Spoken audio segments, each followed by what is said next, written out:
Procrastination is so easy these lazy days as school ends and vacations begin.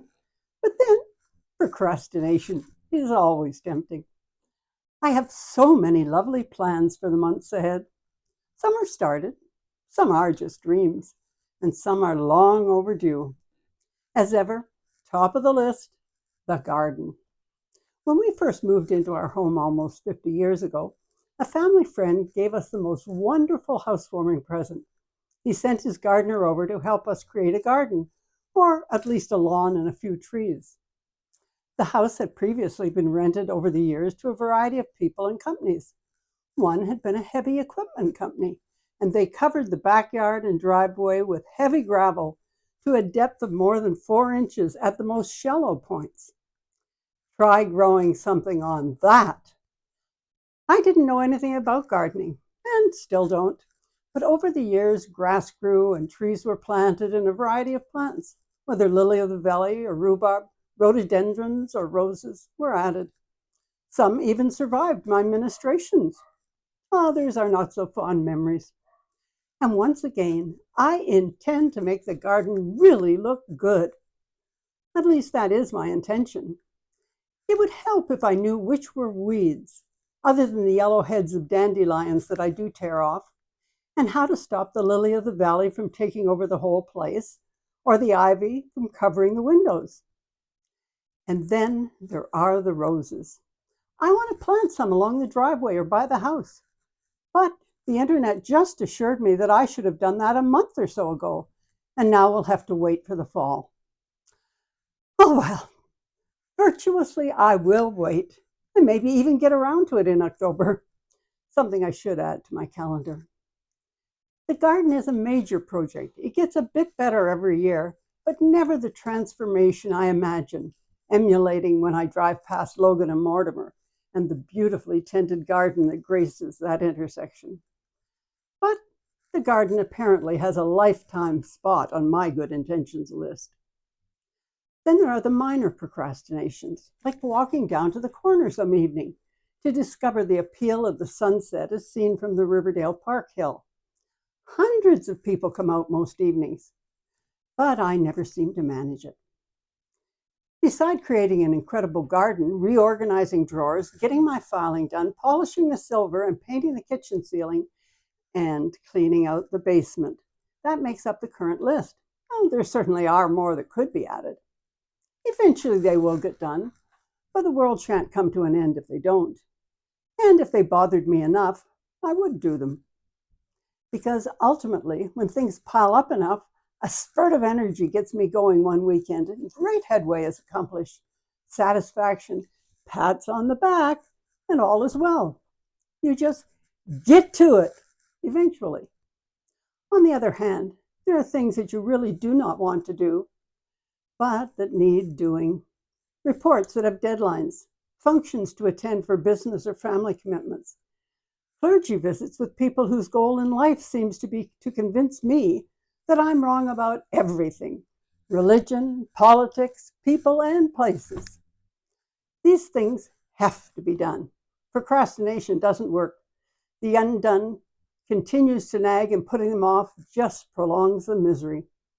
Ultimately, you give in and bite the bullet and assign a specific afternoon or evening to each of the miseries. Don't try more than once a week, or you'll be so discouraged that it all goes back to the someday file. The other challenge is overcoming the temptation to put things off until they can be done perfectly. You aren't going to join the track team until you're in shape. Of course, running around the track will get you into better shape than sitting at home waiting for shape to happen.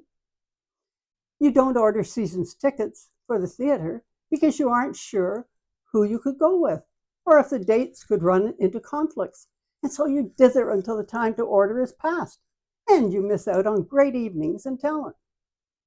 Not applying for the promotion for fear that you won't get it, and then feel like a failure.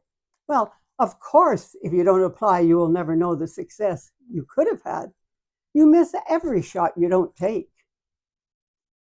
Going to church is lonely when none of your friends go. But if you ask them to join you, you may discover that they were staying away for the same reason. Or you can join the choir, or volunteer for the Sunday school, prepare the leaflet, or help organize the after-service goodies. The result? You will make new friends and look forward to Sunday mornings once again. Sharing your time and talents offers great rewards. Things don't have to be perfect. Do what you can now and hone your talents as you go. Putting things off can lead to great regrets. A friend leaves a birthday greeting after you're in bed, and you don't call back the next day. And then something happens, and they're no longer with us, and you live with the regret at the unanswered call forever. My husband always wanted to go to Israel. He had traveled much of the world, but never quite made it. And then he had a heart attack and could not fly, and he lived with that great regret. To offset that, I decided to take my whole family to Israel. Instead of leaving them an inheritance, they would have an adventure, all of us together. Except the day before reservations were being made, war broke out, and cancellations were the order of the day. But maybe someday. Procrastination is part of the human character, but not one to be proud of when something truly needs to be done. When the challenge is there and the need is true, grit your teeth and just do it. Urgent needs that aren't taken care of consume so much time and guilt that it isn't worth putting them off. You know the difference between the things you want to do, would like to see done, but it's your time and resources that will decide, at least in part. As long as no one else suffers from your putting things off for another day, or another season, or forever. Do or don't do, your decision. But as for the things that actually need doing, that must be done, there is no time like the present. Stop thinking up reasons why it can't be done or why you need more information or skills, and just do it. A nagging conscience is far more irritating and draining than whatever the task may be. And the satisfaction as you knock a must do off the list is fabulous. Virtue is your name at that point. So enjoy the lays of procrastination on the garden shores or the sunset. But get off your duff and go and visit Great Aunt Tilly. Take her a stalk or two of your garden's rhubarb. Sadly, it's too late for a bouquet of lilacs.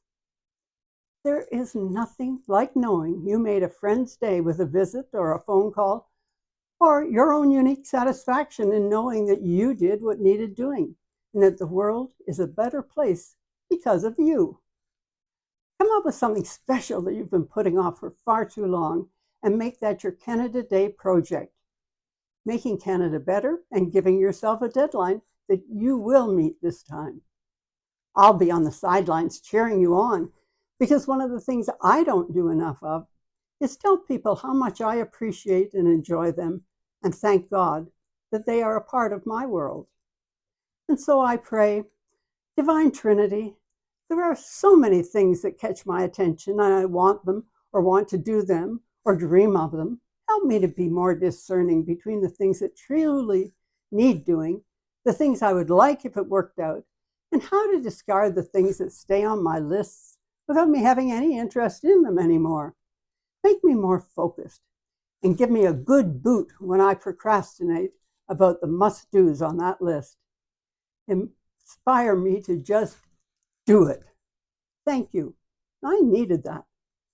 So may it be. Amen.